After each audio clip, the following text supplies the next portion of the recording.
All right, so a second way to calculate the equation of the regression line is to use what are called the summary statistics. So again, here is our main formula, right, that we're focused for. Y hat equals A plus BX. So how can we get these two values for A and for B? Well, here's how you find B, the slope.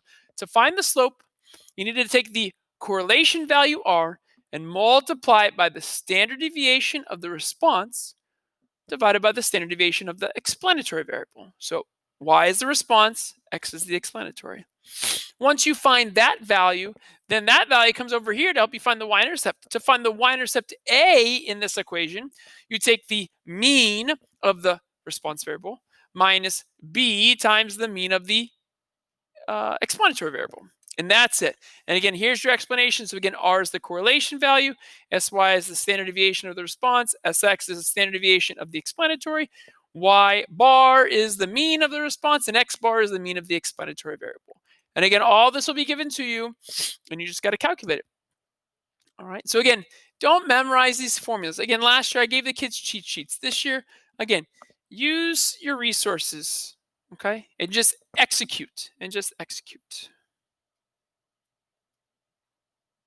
All right, here we go. Example 2, average taps, average soda. We use tapping time to predict the amount of soda remaining in a vigorously shaken can. For these cans, the mean tapping time was 6 seconds with a standard deviation of 4.53 seconds. The mean soda remaining was 264.45 milliliters with a standard deviation of 12.92 milliliters. The correlation between the tapping time and soda remaining was R equals 0.924. Calculate the equation of the least squares regression line for predicting the amount of soda remaining from tapping time.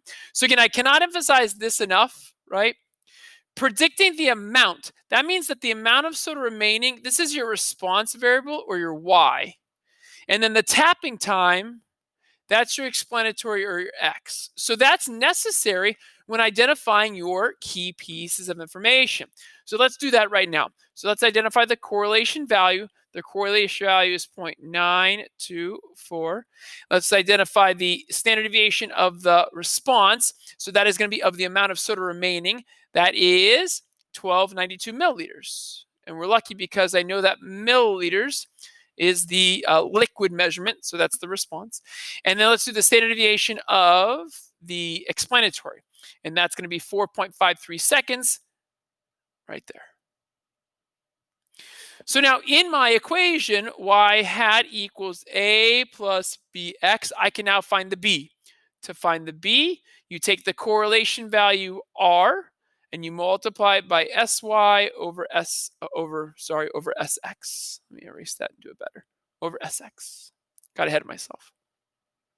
So that is 0.924 times 12.92 over 4.53. And just so that I don't have to go away, I'm going to do this in a handheld calculator. Again, there's a lot of calculations. I want to keep the things on the screen. So we have 0.924 times 12.92 divided by 4.53. And I got 2.635337, blah, blah, blah. So let's go ahead and round to 3 decimals.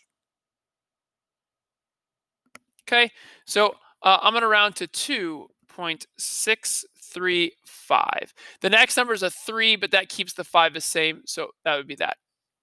Okay, so there's my b value, my slope.